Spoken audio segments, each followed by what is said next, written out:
All right, welcome to The Explainer. Today, we're going to tackle a fear that, let's be honest, is pretty much universal: public speaking. And who better to guide us than the master himself, Dale Carnegie?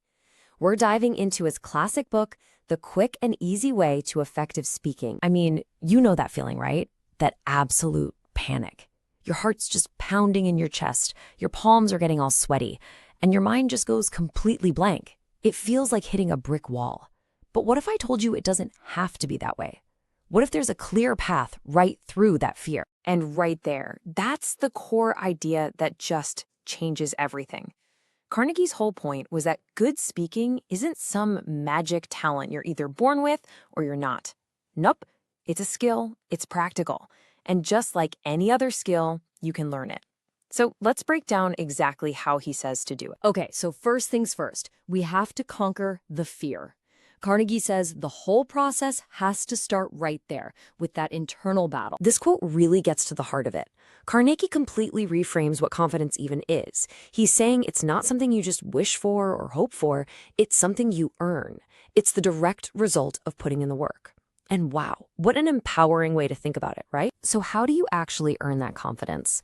Well, Carnegie breaks it down into this simple three-part process. First, you got to practice, and then practice some more. It's all about building that comfort. Then, of course, you have to be totally prepared. I mean, knowing your stuff inside and out is your absolute best defense against those nerves. But here's the kicker. All that practice and prep doesn't mean a thing if you're not being yourself. Your authenticity, that's what really makes your message stick. All right, so once you started to get a handle on that fear, the focus totally shifts.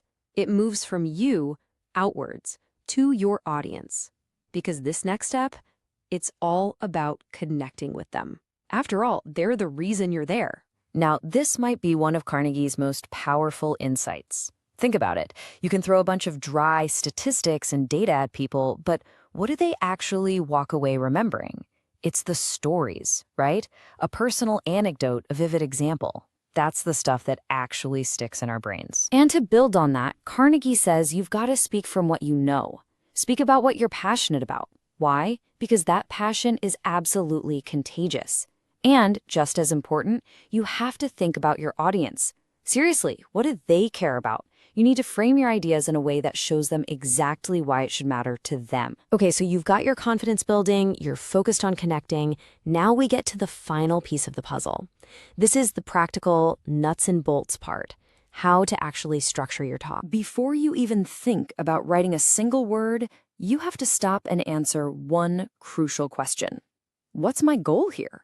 Every single thing you say, every story you tell, it all needs to serve one single clear purpose.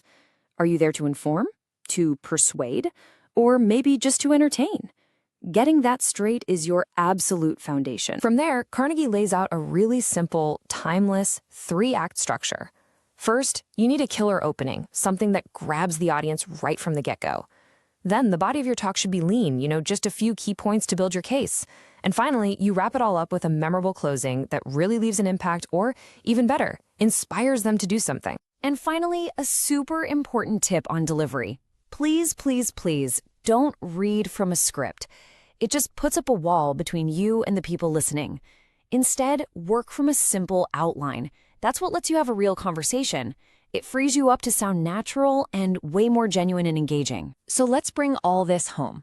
Carnegie's method, when you look at it, it's not magic, it's not some secret code, it's just a really clear, super practical path that literally anyone can follow to get better at speaking. So here it is, your toolkit for success. It really comes down to these three things. 1, conquer your fear by earning your confidence through solid prep and lots of practice. 2, connect with your audience. Make it about them by telling great stories and tapping into their interests. And 3, structure your talk. Give your ideas real power with a clear goal and that simple three-part framework. And that brings us to the final and honestly the most important step of all. You actually have to do it. You have to take action. So think about it for a second. Now that you have this framework, what's something you're really passionate about? What's an experience you could share? Because that path to becoming a great speaker, it all starts with that very first